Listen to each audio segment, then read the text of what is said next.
Part 3. You will hear two students, called Hazel and Tom, talking about Hazel's media studies assignment. First, you have some time to look at questions 21 to 26.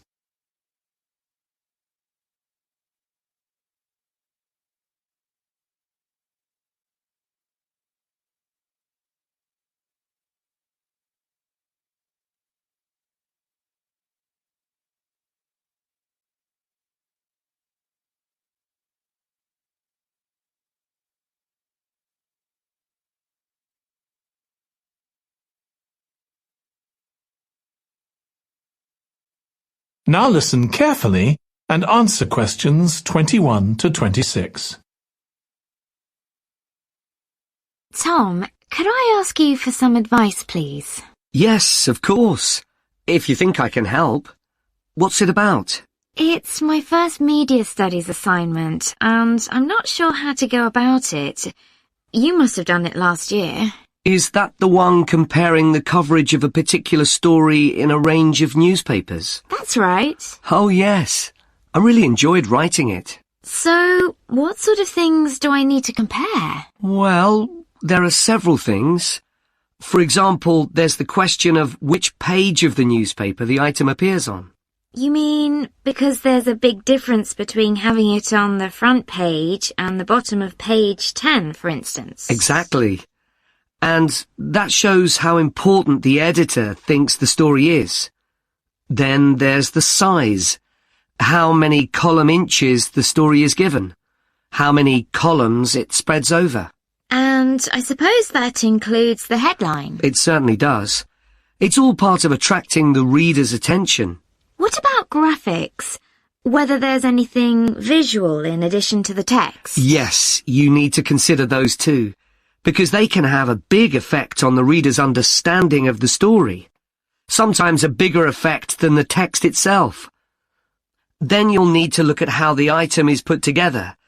What structure is it given? Bear in mind that not many people read beyond the first paragraph. So what has the journalist put at the beginning? And if, say, there are conflicting opinions about something, does one appear near the end where people probably won't read it? And newspapers sometimes give wrong or misleading information, don't they? Either deliberately or by accident. Should I be looking at that too? Yes, if you can. Compare what's in different versions. And as far as possible, try and work out what's true and what isn't. And that relates to a very important point. What's the writer's purpose? Or at least the most important one, if they have several.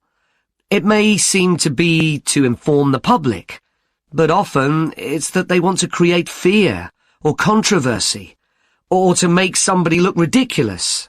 Gosh, I see what you mean. And I suppose the writer may make assumptions about the reader. That's right. About their knowledge of the subject, their attitudes, and their level of education, which means writing so that the readers understand without feeling patronized. All of that will make a difference to how the story is presented. Before you hear the rest of the discussion, you have some time to look at questions 27 to 30.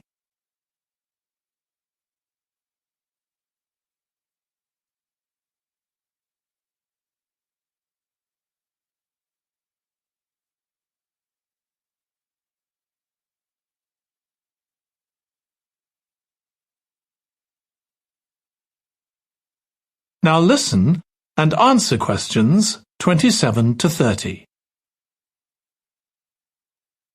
Does it matter what type of story I write about? No. National or international politics, the arts, anything, as long as it's covered in 2 or 3 newspapers.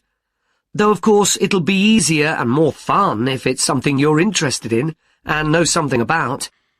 And on that basis, a national news item would be worth analysing.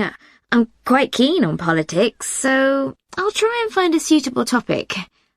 What did you choose for your analysis, Tom? I was interested in how newspapers express their opinions explicitly. So I wanted to compare editorials in different papers, but when I started looking, I couldn't find two on the same topic that I felt like analysing. In that case, I won't even bother to look.